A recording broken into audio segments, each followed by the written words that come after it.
having something turn up on your doorstep, it just shows that you cared about, that you're thought of. Like, there's definitely that practical food that you need, but there's also that spiritual side of where Wesley Mission actually cares about you, no strings attached. So it's my privilege to be with Jo Garratt, who is our chaplaincy coordinator for Wesley Mission. Welcome, Jo. Thank you. Great to be here. Awesome. Thanks so much for giving us your time today. So I've got a very basic question to ask you straight up. What exactly do our chaplains do, and how many of them are there? Look, our chaplains, we've got a team of 14. That includes some part-timers and full-timers. And pretty much what we do is we just come alongside the staff and clients of Wesley Mission with whatever that looks like for the staff member or the client. Mm-hmm. So, I often say we just do whatever it takes to support. Fantastic. And we've been here in Sydney and across New South Wales, in fact, across the country, navigating really challenging season through COVID and here in New South Wales with really significant lockdown restrictions. How have our chaplains been getting alongside our staff and our clients to support them through this season? Look, our chaplains have been amazing. We all our chaplains obviously people. So it was a big pivot for the team, but we literally transitioned in about a day. And pretty much what we've been doing is a lot of phone contact. We've got really creative. We've been doing Zoom coffee catch-ups with staff, with clients, really making a big effort to connect with people. And it's been amazing because we haven't had one knockback from anybody going, oh, why are you calling me? I actually have found it's really pivoted our chaplaincy team to do something fresh and new because we've actually been able to have more one-on-one contact than we ever really have. Yeah, fantastic. And, you've obviously been in contact through your chaplaincy team with, hundreds, literally hundreds and hundreds of staff and clients. What are some of the struggles that people are experiencing without disclosing anything you shouldn't disclose? I mean, talk to us about some of the stories and some of the issues that you're hearing about.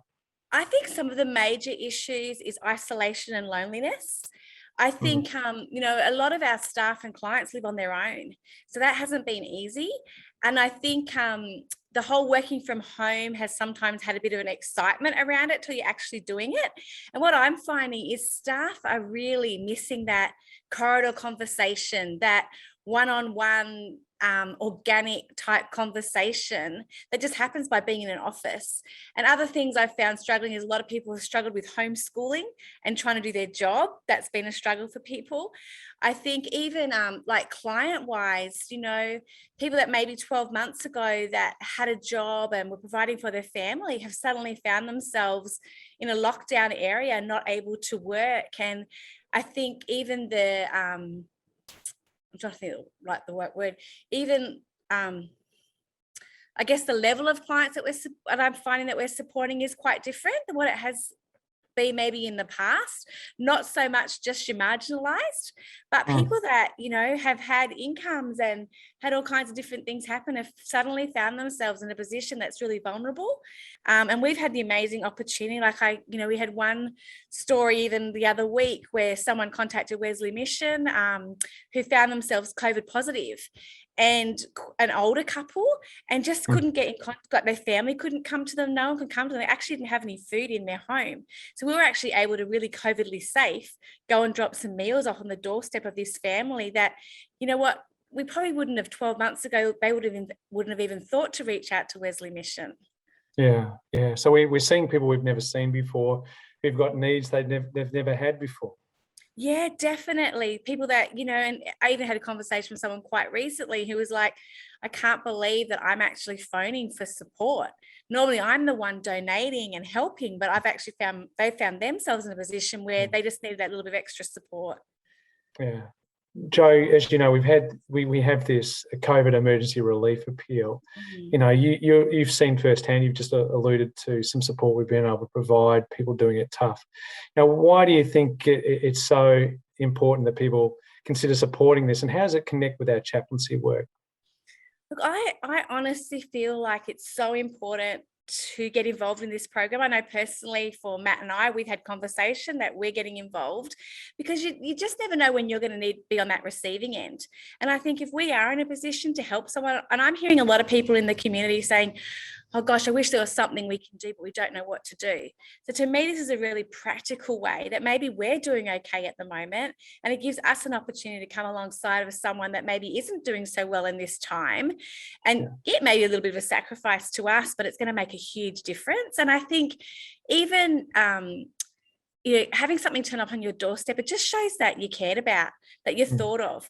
Like, there's definitely that practical food that you need, but there's also that spiritual side of where Wesley Mission actually cares about you, no strings attached. And I think that's a beautiful space for us to sit in with people. So I would think anyone, any of our staff, anyone that can possibly get involved in this, I would urge you to do it. Make a difference. We can't do everything, but we can do something. And us all personally getting involved in this, we can actually do something during this crisis. Yeah, and it's going to be around for a while. I mean, we're all looking forward to lockdown restrictions easing. We can't wait. You're an extrovert like me. We can't wait to be around people again. But the reality is that COVID is still going to be with us. People are still going to be infected. People are still going to get sick, and many people are struggling with employment. And as it happens, at the very time, a lot of people are going to need help. A lot of government payments are going to be wound back or even disappear over time. So the need is going to be there for a while, isn't it? I'm already hearing that. I'm hearing it from people even in my own world who have been getting a bit of that government support, and with it stopping, they're concerned. They're like, we don't know how we're going to provide for our family. So I think with New South Wales opening up, I think it's actually going to give us greater need and greater opportunity to come alongside of people. Yeah. Joe, thanks so much for giving us your time today. We love what you and the chaplains are able to do. Such a blessing to the Wesley Mission staff family, to our volunteers, and also to our clients, the people who have the privilege of serving. We're so blessed by all that you do. Thank you.